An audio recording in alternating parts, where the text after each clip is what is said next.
बच्चों and welcome to the wonderful world of economics. Yes बच्चों, हमने स्टार्ट की है TY BCom का एक बहुत ही interesting chapter that is social infrastructure. जो हम देखते हैं डेवलपिंग इकोनॉमी के साथ हम कॉम्पीट जब करते हैं, अपनी कंपटीशन लेवल को जब बढ़ाते हैं, तो हमने फिजिकल इंफ्रास्ट्रक्चर के साथ सोशल इंफ्रास्ट्रक्चर को भी इम्पोर्टेंस दिया। सोशल इंफ्रास्ट्रक्चर के 3 इम्पॉर्टेंट हिस्से हैं जिसमें हमने देखा कि किस तरह से हमें एजुकेशन को इम्प्रूव करना है, बेटर बनाना है, ताकि हमारा ह्यूमन पावर जो है, ह्यूमन रिसोर्सेज जो है वो काफ़ी इंटेलेक्चुअल हो और हमारी प्रोडक्टिव कैपेसिटी बढ़े। Similarly on the same ground second part जो है वो है हमारा हेल्थ सेक्टर यानी हेल्थ केयर सर्विसेज, और थर्ड है फैमिली वेलफेयर। नाउ इनके लिए हमने सोशल इंफ्रास्ट्रक्चर में टाइम आफ्टर टाइम बहुत सारे न्यू प्रोग्राम्स, पॉलिसीज़ जो हैं हमने पास किए हैं। हमने फर्स्ट पार्ट में देखा कि what is the importance of social infrastructure. Okay बच्चों, सेकंड पार्ट में हमने देखा कि इसी एजुकेशन को इम्पार्ट करने के लिए यानी बढ़ाने के लिए हमारी गवर्नमेंट ने कौन से प्रोग्राम्स और पॉलिसीज़ को बनाया, इम्प्लीमेंट किया, ताकि हमारी इकोनॉमी का जो लिटरेसी रेट है वो बढ़े। अब आज हम इस चैप्टर के थर्ड पार्ट में, जो हमारा फाइनल पार्ट है, इस चैप्टर को हम फिनिश करते हैं विद द क्वेश्चन कि गवर्नमेंट के ऐसे कौन से प्रोग्राम्स हैं, ऐसे कौन से पॉलिसीज़ हैं जिनको प्रिपेयर करके और इम्प्लीमेंट करके गवर्नमेंट ने हमारे इकोनॉमी में बेटर हेल्थ केयर सर्विसेज को इम्प्रूव किया in a very easy way. As you know that simplicity is our main motto. Now बच्चों, हमें मालूम है कि जब हम हेल्थ बोलते हैं तो हेल्थ इज़ वेल्थ बोलते हैं। शुरू से हमें सिखाया जाता है कि अच्छी सेहत है, अच्छी हेल्थ है तो वही हमारे लिए वेल्थ है। अगर हमें अपनी अच्छी हेल्थ को हम मेंटेन करना है तो बहुत सारी सर्विसेज हमारे सराउंडिंग में होनी चाहिए। अच्छे डॉक्टर्स होने चाहिए, अच्छे मेडिकल स्टोर्स होने चाहिए, हमारा पैरामेडिकल स्टाफ जो है वो काफ़ी स्किल्ड और टैलेंटेड होने चाहिए। तो ये सब जब सर्विसेज हमारे आसपास रहती हैं तो यू नो दैट हमारा जो मॉर्टेलिटी रेट है, डेथ रेट है, उसको हम कंट्रोल कर पाते हैं। तो इसके लिए आज हम देखेंगे कि हमारा जो हेल्थ सेक्टर है, हमारे जो हेल्थ केयर सर्विसेज हैं, उनको बेटर एंड बेटर बनाने के लिए, उन्हें हर एक एरिया में पहुंचाने के लिए गवर्नमेंट किस तरह से सिस्टम्स को फॉलो करती है, कौन सा तरह की सर्विसेज को प्रोवाइड करती है, कौन से डिफरेंट प्रोग्राम्स को एग्जीक्यूट करती है। ना जब हम बात करते हैं हेल्थ सर्विसेज तो पहले हम देखेंगे उसके लिए इंट्रोडक्शन। अब इंट्रोडक्शन में यू नो दैट हमने कहा एक हेल्थ क्या है हमारे लिए बहुत बड़ी ब्लेसिंग्स, क्योंकि अगर हेल्थ अच्छी है, आपकी इकोनॉमी का हेल्थ यानी हेल्दी रिसोर्सेज यानी ह्यूमन रिसोर्सेज हेल्दी है, फिट एंड फाइन है, तो प्रोडक्टिविटी लेवल बढ़ेगी, वो आपकी इकोनॉमी में ज़्यादा कंट्रीब्यूट कर पाएगा, तो उसकी वजह से economic growth and development is certain. तो इसके लिए हेल्दी जब ह्यूमन रिसोर्स हम बोलते हैं यानी वो हमारा प्रोडक्टिव रिसोर्सेस है। Healthy human resource is very essential prerequisite यानी requirement for the economic growth. हर एक कंट्री चाहता है कि उसका ह्यूमन रिसोर्सेज जो वो क्या होना चाहिए, हेल्दी होना चाहिए, फिट होना चाहिए। इट रिक्वायर्स, अब इस हेल्दी रिसोर्सेज को मेंटेन करने के लिए हमें क्या चाहिए, अच्छा बैलेंस्ड और न्यूट्रिशियस डाइट होना चाहिए। सेकंड है हमारे पास बेटर मेडिकल रिसोर्सेज होने चाहिए। थर्ड है बेटर हाइजीनिक और सैनिटेशन फैसिलिटीज़ होनी चाहिए। प्योर सेफ ड्रिंकिंग वाटर होना चाहिए और बेटर जो हमारे मेंटल हेल्थ केयर सर्विसेज हैं वो हमारे पास प्रोवाइडेड होनी चाहिए। जब इन सब का कॉम्बो, एक पैकेज एक इकोनॉमी में होता है तो उसका जो ह्यूमन रिसोर्सेज है वो काफ़ी हेल्दी, फिट एंड फाइन होता है।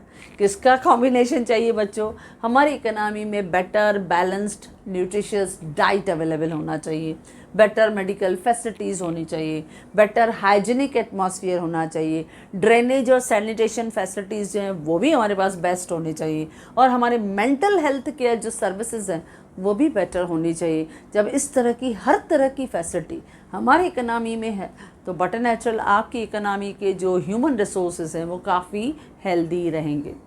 अब बच्चों हम सेकंड इसमें क्या देखते हैं कि एक हेल्दी हेल्थ केयर इंफ्रास्ट्रक्चर को हम किस तरह से ऑब्जर्व करते हैं इकोनॉमी में, क्योंकि हेल्थ केयर इंफ्रास्ट्रक्चर अलग अलग लेवल पे प्रोवाइडेड होता है। प्राइमरी लेवल यानी हमारा जो हेल्थ केयर इंफ्रास्ट्रक्चर है वो 3 टायर होता है बच्चों। 3 टायर यानी 3 लेवल पे काम करता है। पहला प्राइमरी लेवल पे, दूसरा सेकेंडरी लेवल पे, तीसरा टर्शरी लेवल पे काम करता है।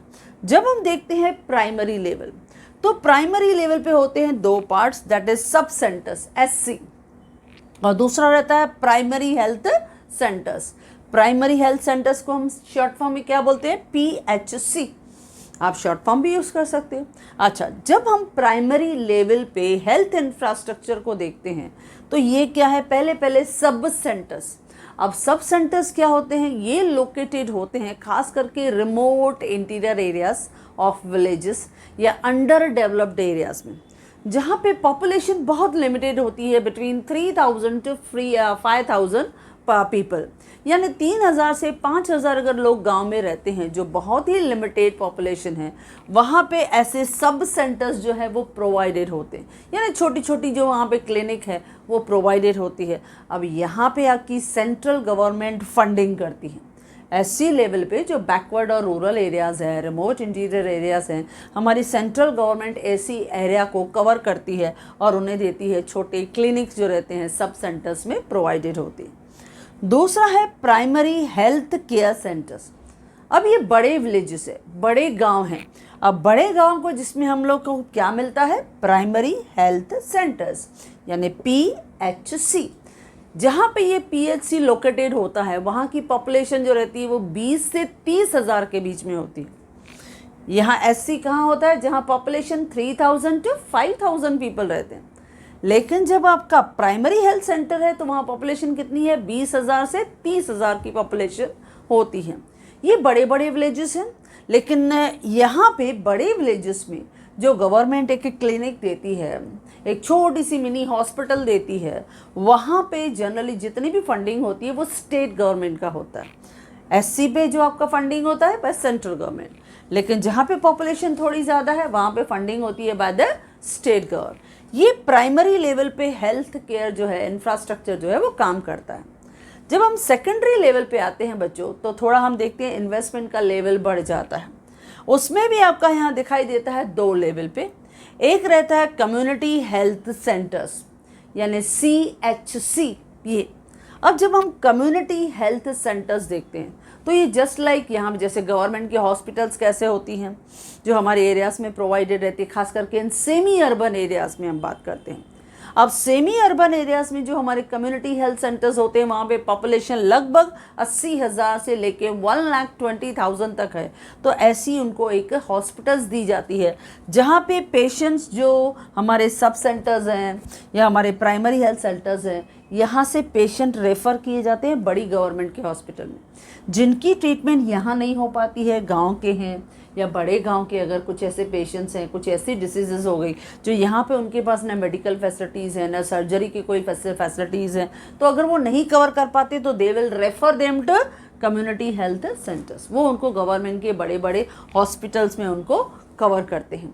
अब नॉट ओनली यहाँ पे वो कवर करते हैं, लेकिन यहाँ पे वो फर्दर ट्रीटमेंट के बाद जो भी उनकी ज़रूरतें रहती हैं मेडिसिन की या सर्जरी की, तो वो उन्हें यहाँ पे गवर्नमेंट के थ्रू प्रोवाइडेड होती है।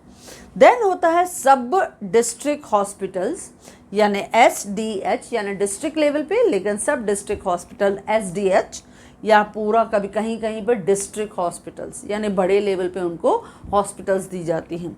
यहाँ पर भी सेम होता है। यहाँ पे भी जो सब सेंटर्स हैं, प्राइमरी हेल्थ सेंटर्स हैं, यहाँ के पेशेंट्स उनको रेफ़र किया जाता है। लेकिन जब हम लोग सब डिस्ट्रिक्ट हॉस्पिटल्स देखते हैं, बड़ी हॉस्पिटल्स हैं या डिस्ट्रिक्ट हॉस्पिटल्स हैं, तो इनके पास बेड की फैसिलिटीज़ ज़्यादा होती है। कहीं पे 100 होती है, कहीं पे 200 होती है, कहीं पे तो 500 बेड्स की भी फैसिलिटीज़ होती हैं।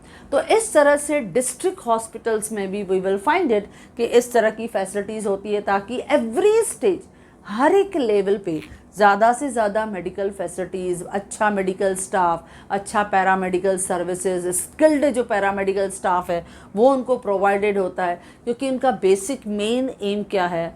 मॉर्टेलिटी रेट यानी डेथ रेट को उन्हें क्या करना है बच्चों? कम करना है। और यहाँ पे उनके हेल्थ केयर सर्विसेज को बेटर से बेटर प्रोवाइड करना है। जो जनरली आपने देखा बच्चों, हमने इतना बड़ा जो पैंडमिक देखा, दैट इज़ कोरोना का प्रॉब्लम देखा, अब उसमें भी हमने देखा कितना हमारा जो हेल्थ केयर का इंफ्रास्ट्रक्चर था, आपस में कितना कोऑर्डिनेशन से काम किया, हर एक ने एक दूसरे को जो है वो मदद किया, नॉट ओनली सिर्फ मदद किया बट उसकी अवेयरनेस भी उन्होंने आसपास की एरियाज़ में इस तरह से स्प्रेड की ताकि इस डिसीज़ को हम पूरी तरह से कंट्रोल कर सकें। तो इस तरह से आपके प्राइमरी लेवल, सेकेंडरी लेवल और टर्शरी लेवल पे भी आपका हेल्थ इंफ्रास्ट्रक्चर जो है वो काम करता है। अब जब हम टर्शरी लेवल आते हैं, यहाँ पर भी 2 स्टेजेस हैं। जैसे हम देखते हैं बड़ी बड़ी एम्स हॉस्पिटल, आपने देखा। अब जब एम्स हॉस्पिटल की बात करते हैं, आप शॉर्ट फॉर्म लिखना एग्जाम में। एम्स की बात करते हैं यानी फुल फॉर्म क्या है, all India institute of medical science. अब जो ये बड़े बड़े एम्स हॉस्पिटल्स हैं, इनमें पूरा फंडिंग सेंट्रल गवर्नमेंट का होता है। अब ये बड़ी बड़ी हॉस्पिटल्स हैं जिसमें लेटेस्ट टेक्नोलॉजी जो है वो यूटिलाइज़ की जाती है, बड़ी बड़ी जो डिसीज़ हैं उसको कवर किया जाता है। नॉट ओनली ये जो एम्स की हॉस्पिटल है, वहाँ पे आपको हर तरह की मॉडर्न इक्विपमेंट्स, हर तरह का modern talented skilled paramedical staff जो है वो मिलता है। बट वहाँ ये सब एम्स जैसे बड़ी बड़ी हॉस्पिटल्स को मेडिकल कॉलेजेस से भी उनको कनेक्ट किया जाता है, जो हमारा सेकंड पार्ट है, मेडिकल कॉलेजेस एंड हॉस्पिटल्स। हर एक स्टेट में जनरली हम ऑब्जर्व करते हैं बड़े बड़े मेडिकल कॉलेजेस जो हैं वो प्रोवाइड किए जाते हैं ताकि हमारे जो एजुकेटेड पॉपुलेशन है, जो मेडिकल प्रोफेशन की तरफ आगे बढ़ती है, they will get the proper guidance and knowledge in these big medical colleges. But these medical colleges are connected with various big hospitals, बड़े हॉस्पिटल से कनेक्टेड की जाती है जहां उन्हें ट्रेनिंग दी जाती है। अब इस तरह की जो एम्स टाइप की जो बड़ी हॉस्पिटल जिसमें सेंट्रल गवर्नमेंट अपना इतना फंडिंग करती है, बड़े बड़े हमने जगह पे देखा, जैसे न्यू दिल्ली में है वहाँ पे आपको एम्स दिखेगी, भोपाल है वहाँ दिखेगा, भुवनेश्वर है वहाँ पे आपको एम्स दिखेगा, जोधपुर है, रायपुर है, ऋषिकेश है, ऐसी की जाती। तो वो बिगिनिंग थी, लेकिन गवर्नमेंट ने और कोशिश की। हम प्रोग्राम्स पढ़ेंगे उसमें गवर्नमेंट कोशिश करती है कि ऐसे एम्स जैसी बड़ी बड़ी हॉस्पिटल्स हैं, ऐसी और हॉस्पिटल्स बनाई जाएं और हर जगह जितने भी बड़ी बड़ी स्टेट्स हैं उनकी जो मेडिकल कॉलेजेस हैं उनको एम्स जैसी ही बड़ी हॉस्पिटल के साथ कनेक्ट किया जाए ताकि यहाँ पे बनने वाले पढ़ने वाले डॉक्टर्स उनको एक अच्छी ट्रेनिंग जो है ऐसे हॉस्पिटल्स में मिले और वो काफ़ी इफ़िशिएंट जो हो ना सिर्फ यहाँ पे लेकिन उनको इंटरनेशनल लेवल पे भी ट्रेनिंग के लिए भेजा जाता है। तो ये हमारा हेल्थ केयर इंफ्रास्ट्रक्चर है बच्चों, जो 3 लेवल पे काम करता है, प्राइमरी, सेकेंडरी और टर्शरी। ओके, जो आपको शॉर्ट में लिखना है। मेन है हमारे प्रोग्राम्स और पॉलिसीज़। तो चलो देखते हैं प्रोग्राम्स और पॉलिसीज़ जो लगभग 12 हैं। ओके, आपको लिखना है उसमें से कोई भी 7-8 पॉलिसीज़ जो है वो कवर कर लें। तो चलो हम कर लेते हैं, जिसमें से आपको जो इजी लगे आप कर सकते हो, क्योंकि नोट्स तो मैंने ऑलरेडी आपको इजी लैंग्वेज में प्रोवाइड किया है। ओके बच्चों, चलो ग्रेट सक्सेस। फर्स्ट हमारा डिसीज़ जो है फर्स्ट हम देखते हैं नेशनल हेल्थ मिशन। अब जो ये नेशनल हेल्थ मिशन है दैट इज़ NHM, ये 2 लेवल पे बच्चों काम करता है। दैट इज़ एक तो रूरल एरियाज़ में नेशनल हेल्थ रूरल मिशन हम देखते हैं, नेशनल हेल्थ रूरल मिशन यानी रूरल एरियाज़ में भी ये हमारा प्रोग्राम काम करता है। और दूसरा है नेशनल अर्बन हेल्थ मिशन, यानी अर्बन एरियाज़ के लिए हम लोग उसको अलग जो है वो फॉलो करते हैं, रूरल एरियाज़ के लिए अलग, अर्बन एरियाज़ के लिए अलग, लेकिन दोनों को कोऑर्डिनेट करके चलाते हैं। अब ये जो नेशनल हेल्थ मिशन है इसका मेन पर्पस क्या है? इसमें गवर्नमेंट चाहती है, ये 2013 में यानी 2013 में इस प्रोग्राम और पॉलिसी को स्टार्ट किया गया। The main purpose, main aim behind this national health mission was that to provide बहुत ही इफ़ेक्टिव और मेन थिंग अफोर्डेबल और एक reliable health care services for poor people, for all the peoples of our economy. खास करके जो poor मैंने कहा और वीकर सेक्शन का, जो हमारी वीकर पॉपुलेशन है, क्योंकि हमने इसको 2 लेवल पे देखा। नेशनल हम लोगों ने देखा कि नेशनल हेल्थ रूरल मिशन और दूसरा नेशनल अर्बन हेल्थ मिशन। इस तरह से जब हम फॉलो करते हैं तो हमारे गवर्नमेंट का मेन पर्पस था क्या था कि बहुत ही इफ़ेक्टिव सिस्टम, बहुत ही बेटर सिस्टम, लेकिन अफोर्डेबल, रिलायबल हमारा प्राइमरी हेल्थ केयर फैसिलिटीज़ होनी चाहिए जो हमारे पुअर और वीकर सेक्शन ऑफ इकोनॉमी को मिलना चाहिए। अच्छा, दूसरा इस नेशनल हेल्थ मिशन में क्या होता है, हम लोग इसमें रूरल हेल्थ सर्विसेज जो हैं उसमें हम आशा करके जो है सिस्टम जो है उसके साथ हम जुड़े हुए रहते हैं। आशा, जब हम बोलते हैं ना आशा, ASHA, ये क्या है? Associated social health activities. इसमें हम आशा जैसी ऑर्गेनाइजेशन के साथ जुड़े हुए रहते हैं।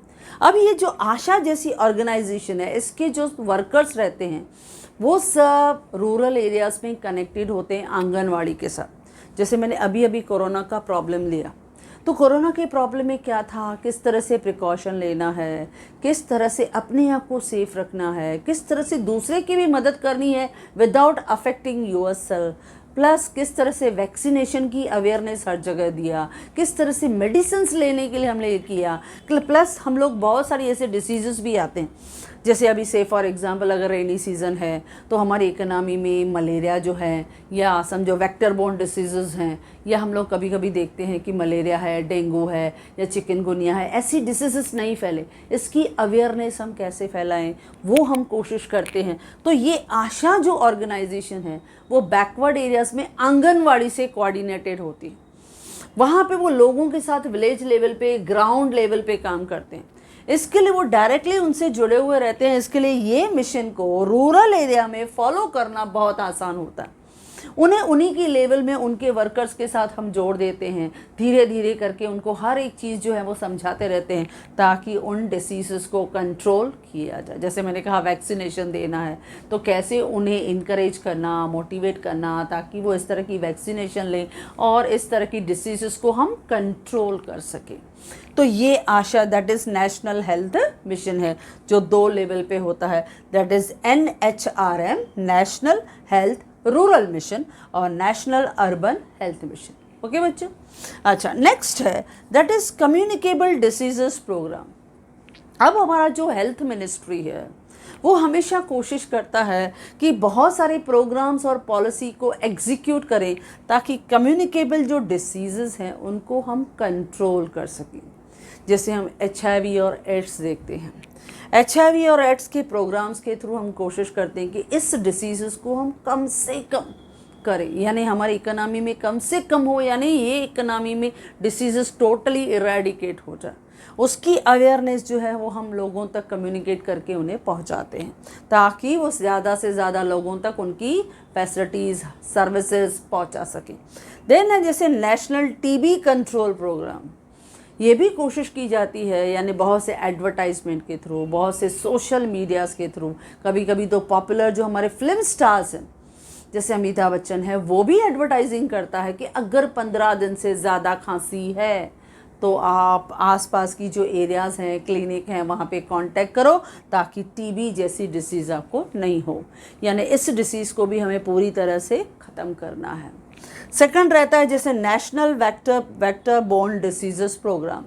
अब इसमें भी हम लोग क्या करते हैं, कंट्रोल करना है कि अगर सपोज़ हमारी इकोनॉमी में हमारा अवेयरनेस होगा, स्वच्छता अभियान होगा, आसपास साफ़ सफाई होगी, तो भले कैसे भी हमारे इकोनॉमी में सीज़न हो लेकिन हमारी जो डिसीज़ेज़ हैं वो फुल कंट्रोलेबल होगी। जैसे हमने देखा कि कभी हम लोग देखते हैं कि आसपास साफ़ सफाई नहीं है, अनहाइजीनिक एटमॉस्फेयर है, तो डेंगू, मलेरिया या चिकनगुनिया जैसी डिसीज़ेज़ होती हैं। लेकिन जब हम उन्हें एजुकेट करते हैं, उन्हें अवेयर करते हैं, उन्हें समझाते हैं, अगर वो रूरल एरिया भी है तो आशा जो हमारी ऑर्गेनाइजेशन है उससे जुड़े हुए जो कार्यकर्ता हैं उनको हम सोशल एक्टिवेट को हम लोग समझाते हैं और उनसे कनेक्ट करके इस तरह की डिसीज़ेज़ को हम कंट्रोल करने की कोशिश करते हैं। नेक्स्ट है जैसे नेशनल लिपरेसी इरेडिकेशन प्रोग्राम। अगर लिपरेसी वगैरह का भी कहीं पर है तो वो फुल्ली क्यूरेबल है। बहुत से लोग डर जाते हैं, बात नहीं करते हैं और उसकी वजह से वो डिसीज़ बढ़ती जाती है, जबकि उसका कंप्लीट जो सॉल्यूशन है, कंप्लीटली उस डिसीज़ को ओवर करने की जो मेडिकल उनके पास ट्रीटमेंट है वो अवेलेबल है। तो बहुत से लोगों को जब ये नॉलेज नहीं होता है तो ये नॉलेज भी वहाँ तक पहुँचाना, इम्पार्ट करना, इसके लिए बहुत से प्रोग्राम्स गवर्नमेंट स्टार्ट करती है, बहुत से सेमिनार्स के थ्रू लोगों को अवेयर करती है ताकि लोगों को उन सब चीज़ों का नॉलेज मिले और अगर कोई डिसीज़ आता भी है तो वो उसे आराम से ओवरकम कर सके। ओके बच्चों, नेक्स्ट है नॉन कम्युनिकेबल डिसीजेस। अब आप इतना भी आप लिखोगे ना नॉन कम्युनिकेबल डिसीजेस तो भी चलेगा, लेकिन आपके नोटबुक में, आपके टेक्स्ट बुक में लिखा हुआ है non communicable diseases injury and trauma programme, तो आपने इंजरी और ट्रॉमा प्रोग्राम नहीं भी लिखा चलेगा। हमारे बहुत सारे नॉन कम्युनिकेबल जो डिसीज़ हैं उससे रिलेटेड भी हमारे बहुत से जो हमारी हेल्थ मिनिस्ट्री है बहुत सारे मेजर्स को फॉलो करती है। खास करके जब हम देखते हैं ब्लाइंडनेस, उसको कंट्रोल करने के लिए हमारी जो मिनिस्ट्री है बहुत सारे मेजर्स लेती है ताकि कहीं पे भी ये जो प्रॉब्लम है, ये जो इफ़ेक्ट होता है ब्लाइंडनेस की वजह से, वो कम से कम हो। या बहुत जगह हम नॉन कम्युनिकेबल डिसीज़ में देखते हैं बहुत सारे मेंटल हेल्थ इश्यूज़ आते हैं, प्रॉब्लम होते हैं। बहुत से लोग कभी कभी कम्युनिकेट नहीं करते, लेकिन ऐसे बहुत से प्रोग्राम्स गवर्नमेंट ने फॉलो किए हैं कि they will try to improve the mental health facilities. और ख़ास करके नॉन कम्युनिकेबल डिसीज़ में हम जनरली देखते हैं 2 प्रोग्राम तो उनके बहुत पॉपुलर हैं। एक है यूनिवर्सल इम्यूनाइजेशन प्रोग्राम, आपको मालूम है पूरा यूनिवर्सल टीकाकरण प्रोग्राम। बच्चा पैदा होता नहीं किसी भी हॉस्पिटल में उसको पहले फ़ाइल दिया जाता है कि कब कब उसको पोलियो की डिसीज़ से रिलेटेड उसके टीका, उसके ड्रॉप्स उनको दिए जाएंगे, या बहुत सारी और जो डिसीज़ हैं उनके लिए पहले से ही उनको जो है वो वैक्सीनेशन प्रोवाइडेड होगा। तो यूनिवर्सल इम्यूनाइजेशन प्रोग्राम। और इवन बूस्टर डोज कब दिया जाएगा, फर्स्ट कब, सेकंड कब, या और जैसे हम लोग डिसीज़ देखते हैं कि ये टाइफाइड है उससे रिलेटेड हम प्रिकॉशनरी डोजेस जो है वैक्सीनेशन बच्चों को प्रोवाइड करते हैं। या हम लोग देखते हैं कि काली खांसी रहती है उससे रिलेटेड, या smallpox and chickenpox उससे रिलेटेड उनको बहुत से वैक्सीनेशन। तो universal immunisation programme plus pulse polio programme, ये हमारे नॉन कम्युनिकेबल डिसीज़ के अंदर बहुत बड़े 2 प्रोग्राम जो है वो फॉलो किए जाते हैं। मेन क्या है कि हमारी इकोनॉमी में इस तरह की कोई भी मेंटल हेल्थ से रिलेटेड प्रॉब्लम हो या कोई और डिसीज़ हो वो नहीं होनी चाहिए। तो इस तरह की प्रोग्राम भी हमारी गवर्नमेंट फॉलो करती है। नेक्स्ट है जननी सुरक्षा योजना। अब ये बच्चे भी बहुत जानते हैं, हमने क्या बोला, जननी यानी जो लेडी अपने बच्चे को जन्म देती है, जननी सुरक्षा योजना।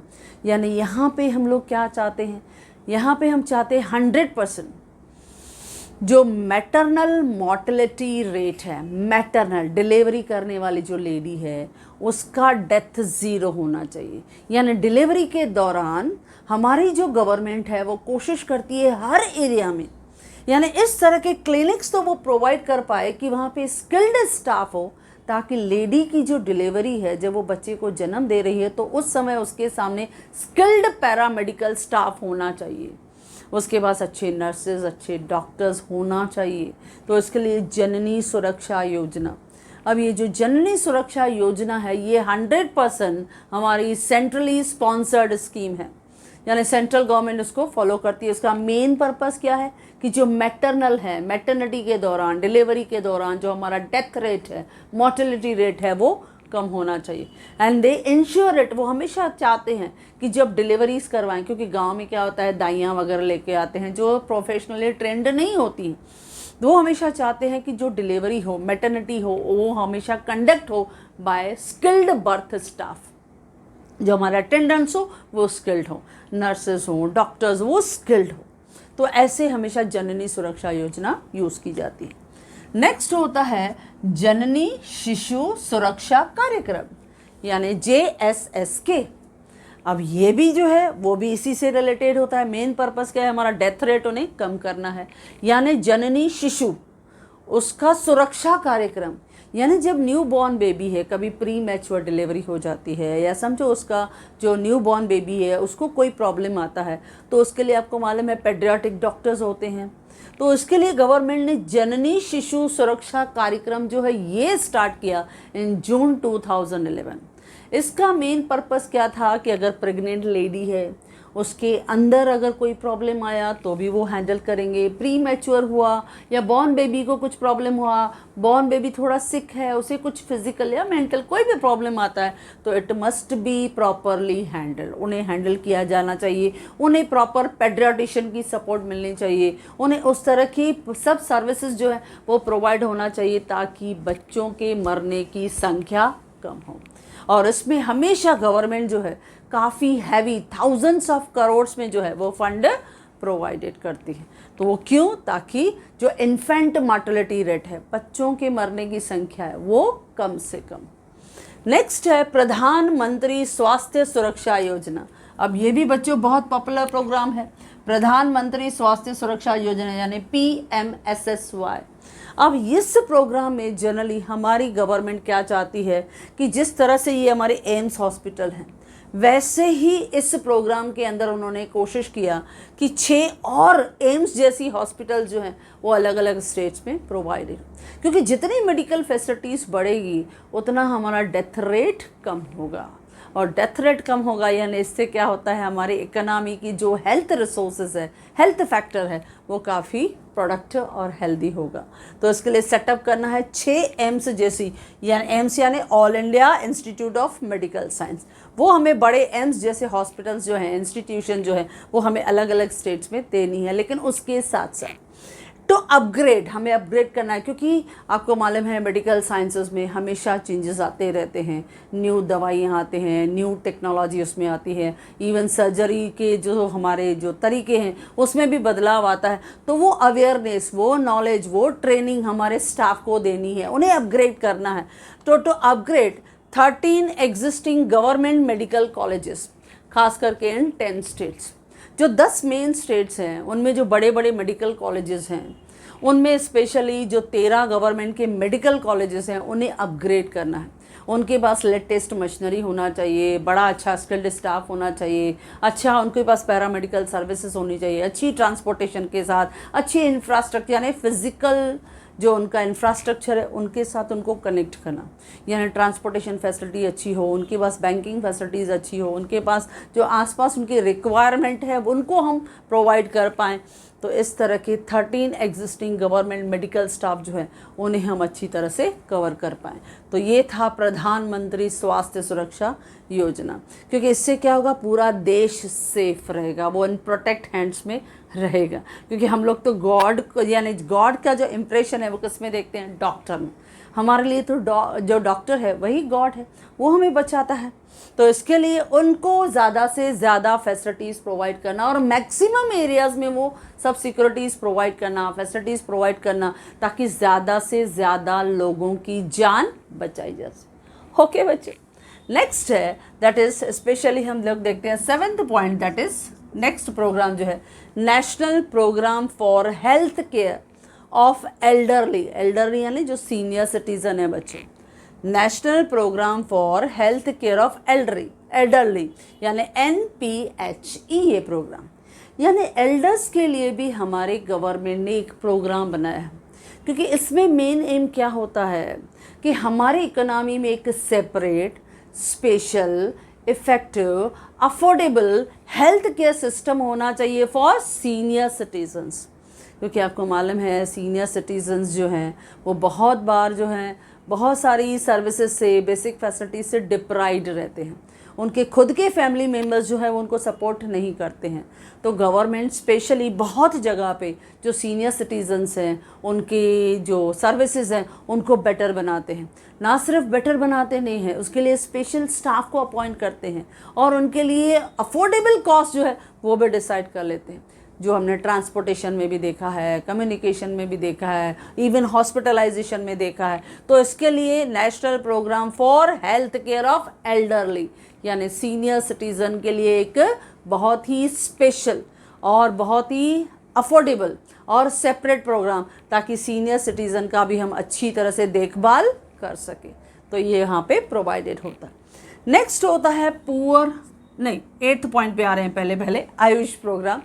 ये भी आप जानते हो आजकल की जनरेशन इस प्रोग्राम से काफ़ी अवेयर है, क्योंकि मैंने पहले ही कहा कि आज हम लोग अपने पर्सनल फिटनेस पे बहुत ध्यान देते हैं। वे मॉर्निंग में उठे तो एटलीस्ट हम लोग को योगा करना है, हम लोग मॉर्निंग वॉक के लिए निकल जाते हैं, या हम लोग अपनी योगा के साथ साथ हम अपने डाइट पे भी जो है वो फोकस करते हैं ताकि हम अपने आप को हेल्दी रख सकें। तो आयुर्वेदा, योगा और आयुर्वेदा का तो नॉलेज जो है हमने कोरोना में बहुत लिया। हर किसी ने अपने घर में काढ़ा बना के पिया ताकि हमको कोई भी प्रॉब्लम जो है वो नहीं आना चाहिए। तो आयुर्वेदा का नॉलेज हमारे इंडियन इकोनॉमी में, हमारे कल्चर में तो बहुत पुराना है। योगा, और ये योगा का तो मैं कहूँगी हर बच्चा क्या हर बूढ़ा, हर एक सिटीज़न जो है ऑफ द वर्ल्ड, जैसे हम इंटरनेशनल योगा डे 21 जून को सेलिब्रेट करते हैं, हर कंट्री योगा का इम्पोर्टेंस जानती है। योगा और नेचुरोपैथी इसका इम्पोर्टेंस डालती है। या मॉर्निंग ही उठो, टीवी ऑन करो, आप देखोगे बाबा रामदेव जो है आपको अलग अलग आसन करके आपको कैसे हेल्दी रहना है, कैसे फिट रहना है, वो सिखाते हैं। तो योगा और नेचुरोपैथी से आप अपने हेल्थ रिसोर्सेज को और बेटर बना सकते हो।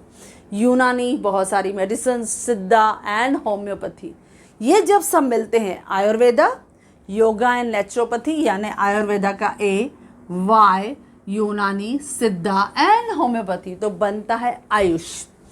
अब ये भी एक प्रोग्राम है जो हमारी इकोनॉमी में काफ़ी लोगों के हेल्थ को इम्प्रूव करता है, फिट करता है, क्योंकि योगा से हम अपने आप को काफ़ी हेल्दी रख सकते हैं। या बहुत से लोग एलोपैथी जो मेडिसिन है वो नहीं लेते हैं, बेटर होम्योपैथी या नेचुरोपैथी से अपने आप को काफ़ी फिट रखते हैं, और ये पॉसिबल भी है।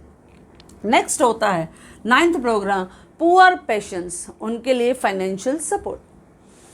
अब ये 1997 में हमने जनरली ऑब्जर्व किया था, दैट इज RAN, यानी राष्ट्रीय आरोग्य निधि। RAN, राष्ट्रीय आरोग्य निधि 1997 में उन्होंने प्रोवाइड किया, हमारी गवर्नमेंट ने प्रोवाइड किया। किसके लिए? जो खास करके जो हमारे पुअर पॉपुलेशन है, जो वीकर पॉपुलेशन है, और उनके सामने अगर कोई ऐसी डिसीज़ आ जाती है जो उनके लिए बड़ा थ्रेट बनती है, जैसे कैंसर है, हार्ट की डिसीज़ हैं, ऑर्थोपेडिक कुछ प्रॉब्लम्स आता है, अगर ऐसे कुछ प्रॉब्लम्स आते हैं जैसे कैंसर है, हार्ट का इलनेस है, या किडनी का कोई प्रॉब्लम आ गया, या जैसे मैंने कहा ऑर्थोपेडिक है, वो प्रॉब्लम आया, तो ये उनके लिए गरीबों के लिए थ्रेट है, क्योंकि उतना फाइनेंशियल पावर उनके पास नहीं है कि उस ट्रीटमेंट को वो कर पाए। उनके लिए, पुअर पेशेंट के लिए फाइनेंशियल सपोर्ट जो है वो हमारी गवर्नमेंट ने बहुत से ऑर्गेनाइजेशन में, बहुत से हॉस्पिटल्स में प्रोवाइड की। ना सिर्फ ये, आपको ये भी मालूम है कि हमारे बीजेपी गवर्नमेंट ने आफ्टर 1914 के बाद आयुष्मान कार्ड जो है वो भी बना के दिया गरीबों को, और उस आयुष्मान कार्ड के through not only government hospital लेकिन प्राइवेट हॉस्पिटल में भी वो अपना इलाज जो है वो फ्री में कर सकते हैं। तो ये क्या है? Poor patient financial support. इसमें क्या होता है? रैन, यानी राष्ट्रीय आरोग्य निधि जो है ये सेटअप किया गया 1997 में। क्यों?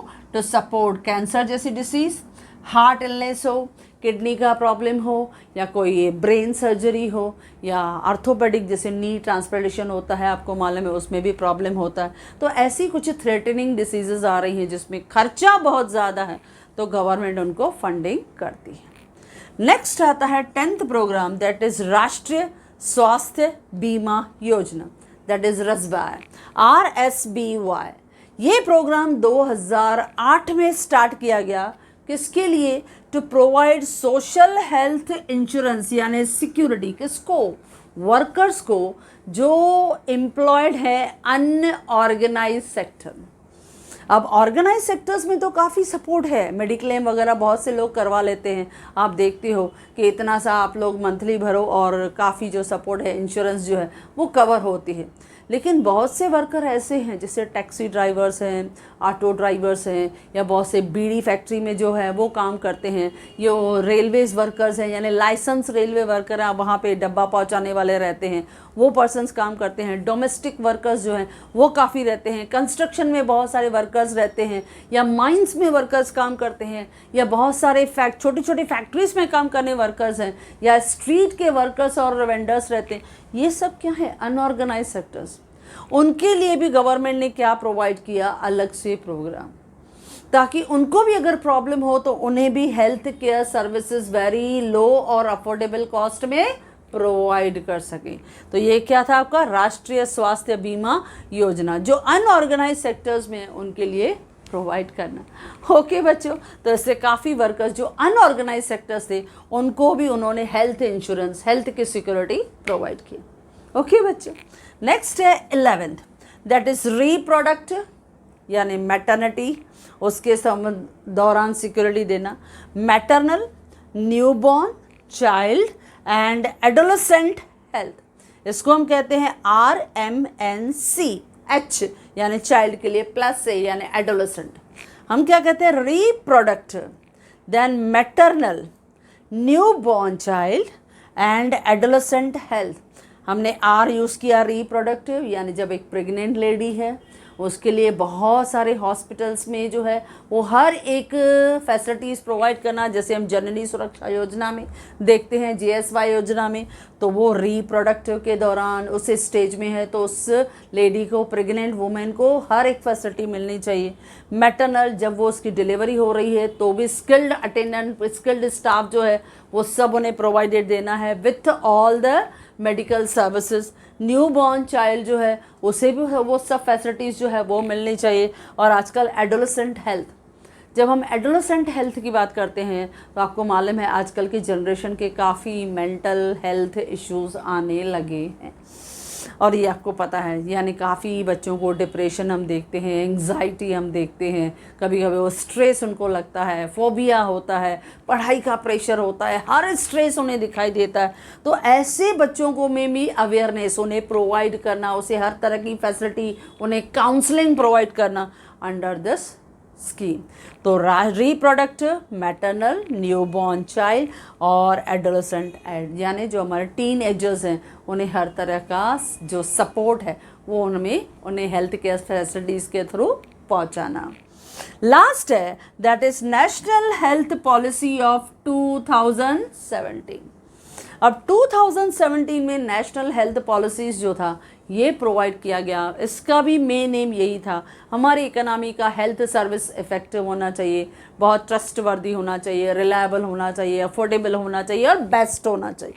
तो ये होना चाहिए। इसमें मैंने सेलेक्टेड 6 पॉइंट्स लिखे हैं, ज़्यादा नहीं, ताकि इतना बड़ा नहीं होना चाहिए कि नहीं तो ओवरऑल आपको लगेगा ये क्वेश्चन तो बहुत बड़ा है, लेकिन आप इसमें से कोई भी 7-8 पॉइंट्स आप लिख सकते हो। सब प्रोग्राम पॉलिसी कवर करने की ज़रूरत नहीं है बच्चों, आपको जो प्रोग्राम लगे कि हाँ हम इजीली कवर कर सकते हैं आप उनको कवर कीजिए। तो देखो, नेशनल हेल्थ पॉलिसी 2017 में हमने क्या सोचा था। जब 2017 में नेशनल हेल्थ पॉलिसी हमने बनाया तो हमारा मेन एम क्या था, to increase the life expectancy rate. जो 2011 में हमने देखा था लगभग 66 ईयर था, हमने कोशिश की वो जो हमारा लाइफ एक्सपेक्टेंसी रेट है वो कम से कम 70 साल तक हम बढ़ाएं। ऑन एन एवरेज हम 70 ईयर्स तक अपने ज़िंदा रहने की उम्र को ड्रैग करें, यानी इतना हमारा ह्यूमन रेस स्ट्रॉन्ग हो कि 70 ईयर्स एक नॉर्मल एज लगनी चाहिए। तो इंक्रीज द लाइफ एक्सपेक्टेंसी जो रेट है up to 70 years by 2025। Second था to increase the health expenditure. हमारी गवर्नमेंट स्टेट गवर्नमेंट लेवल पे, सेंट्रल गवर्नमेंट लेवल पे हेल्थ एक्सपेंडिचर को बढ़ाएगी और वो GDP का 2.5% होगा अप टू 2025। ये हमारी सेकंड कोशिश होगी। थर्ड होगा to reduce the infant mortality rate.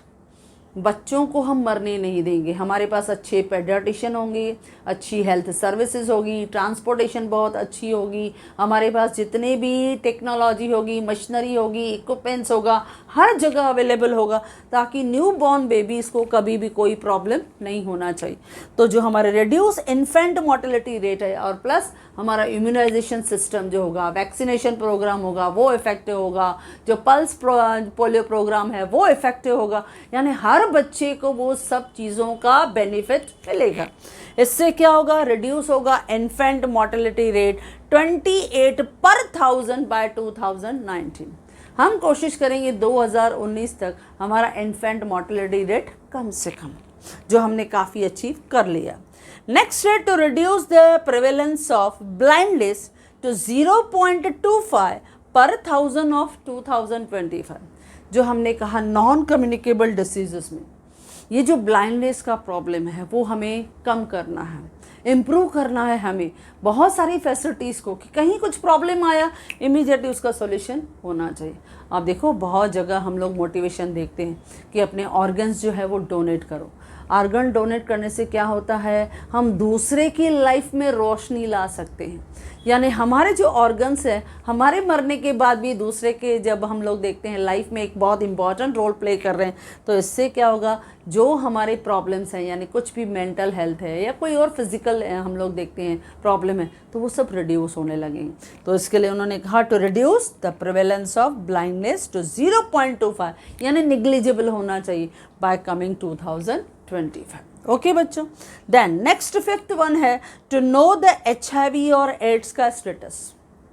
ये हर एक हम लोग देखते हैं कहीं पे भी कुछ भी टेस्टिंग वगैरह होती है तो पहले वो HIV चेक करते हैं कि ये तो कोई प्रॉब्लम नहीं है, तो वो हर एक का HIV का स्टेटस जानना प्लस उनके बारे में उनको अवेयर करना and to diagnose all the people, हर लोगों को डायग्नोज करना है कि whether they are affecting by this danger diseases.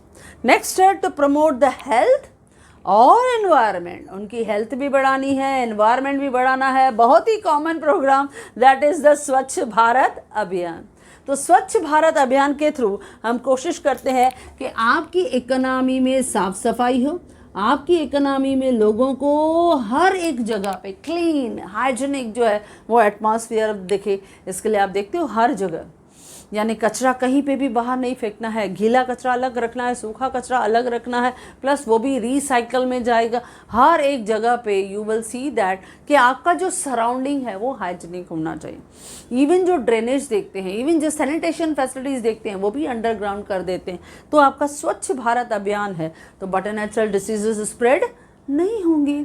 तो इसके लिए गवर्नमेंट कोशिश करती है हमारी हेल्थ को इम्प्रूव करना, हमारे एनवायरनमेंट को बेटर करना बाय स्वच्छ भारत अभियान। तो ये हमारे 12 डिफरेंट जो है वो प्रोग्राम्स है जो गवर्नमेंट हमारे हेल्थ और फैमिली वेलफेयर के लिए लेती हैं। अच्छा, उसमें हम जनरली देखते हैं जब हमने ये स्पेशली जब ये प्रोग्राम हमने देखा था दैट इज़ रीप्रोडक्ट मैटरनल न्यूबॉर्न, इसमें जनरली क्या था, एक बात मुझे याद आ रही है कि शुरू में क्या था, फैमिली प्लानिंग प्रोग्राम जो था वो अलग था और जो नेशनल हेल्थ प्रोग्राम था वो अलग था। लेकिन धीरे धीरे क्या हुआ कि ये जो फैमिली प्लानिंग प्रोग्राम है, फैमिली प्लानिंग प्रोग्राम प्लस आपका जो नेशनल हेल्थ प्रोग्राम है यानी नेशनल हेल्थ मिशन, ये दोनों को उन्होंने मिला दिया और बना दिया फैमिली वेलफेयर सर्विसेज। तो वो बन गए हमारे फैमिली वेलफेयर सर्विसेज, बाद में ऐड कर दिया।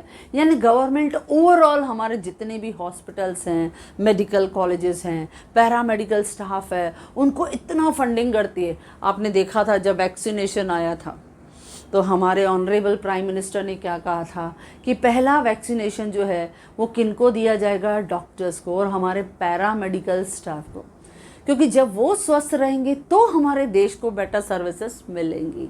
तो ये जो सर्विसेज हैं, ये जो प्रोग्राम्स हैं वो आपकी इकोनॉमी में हेल्थ केयर सिस्टम को और फैमिली वेलफेयर प्रोग्राम को काफ़ी स्ट्रेंथन करते हैं बाय प्रोवाइडिंग द बैलेंस और nutritious diet, better medical facilities, अच्छा हाइजीनिक एटमॉस्फेयर, अच्छे सैनिटेशन फैसिलिटीज़ और better mental health care services.